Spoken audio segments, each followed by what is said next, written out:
This is Richard Wolff from Democracy at Work with another Wolff Responds, 6 weeks before the election and counting. Today's Wolff Responds is a bit of history. Very often, at least in my experience, history is the crucial element that can help us understand what's going on right now. It's always helpful. Often it's crucial. So I'd like to pick an example. And in September of the year 2020, we are exactly 50 years since September of 1970, when the United States organized, plotted, and effected a coup in the country of Latin America called Chile. In that month, an election had brought into victory as the new president of Chile a former senator, Salvador Allende, by name.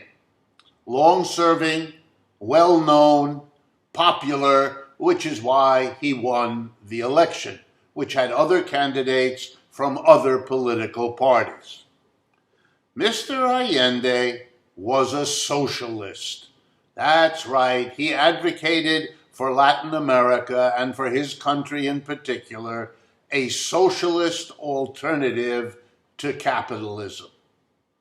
For those of you who imagine that the struggle between socialism and capitalism has been carried out in the debates of newspapers and in the opposition's inside all kinds of associations, you're right, but you're leaving out what was in many cases the crucial determinant: military force, and often military force exerted secretly, covertly, and so it was in Chile. How do we know what happened then, which I'm about to summarize for you? Well, luckily, there's a kind of tradition that after 50 years, documents that were held secret are opened up to the public, and particularly to people interested in history, historical researchers, and so on. And so it is that since we're now 50 years beyond that fateful September in 1970, documents are being released that pertain to what the United States did in Chile in those weeks then. But we also have a very, very important group of people, the National Security Archive, which keeps track of these things for us.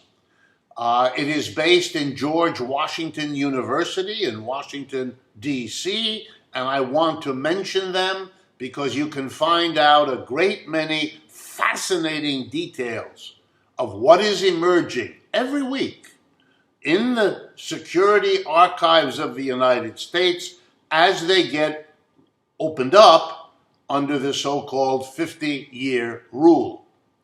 So here's what most recently they have to tell us. At the time, the president was Richard Nixon.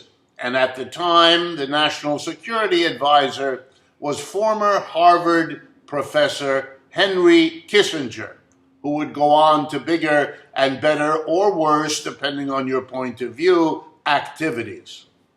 Crystal clear in the archives, documents maintained by the president, by the National Security Advisor, and by the then head of the CIA, Richard Helms.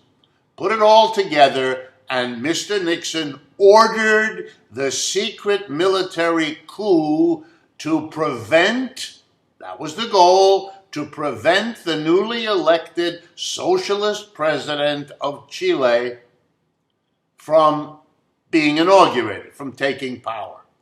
And in the little arguments and notes written by the president and Kissinger and Helms, they were concerned not to let Latin America go that way, or as one of them put it, go down the drain.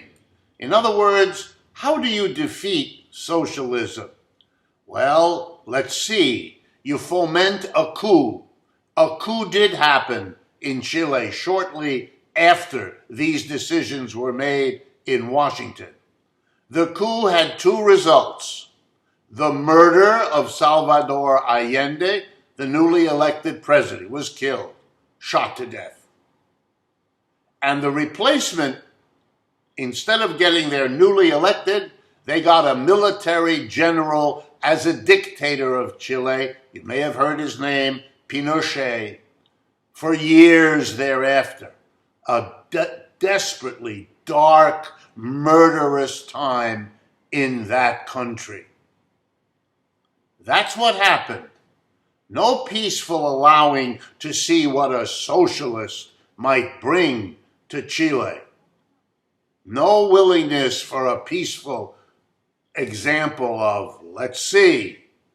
No, the effort to destroy and to kill. It ought to bring to mind the effort to get rid of and have a coup against Hugo Chavez in Venezuela.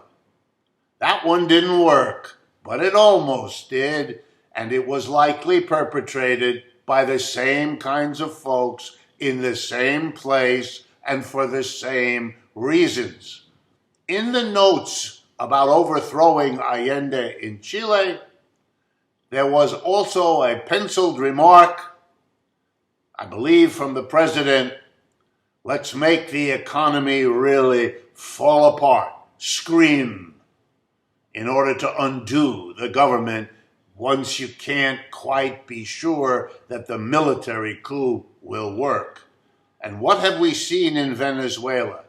Crippling sanctions, covert, overt, adding only the remarkable ability of those in power who cripple the economy to blame the crippled economy either on the leaders there or on socialism, as if the United States ever in Latin America for 150 years or more even allowed a competition that wasn't undone by secret military overthrow. Let it sink in. It's a lesson from history, and it's as pertinent today as it ever was. If you want to find out more, National Security Archive, George Washington University, and there is where you'll find the documents photocopied and available for your inspection. This is Richard Wolff from Democracy at Work with another Wolff Responds.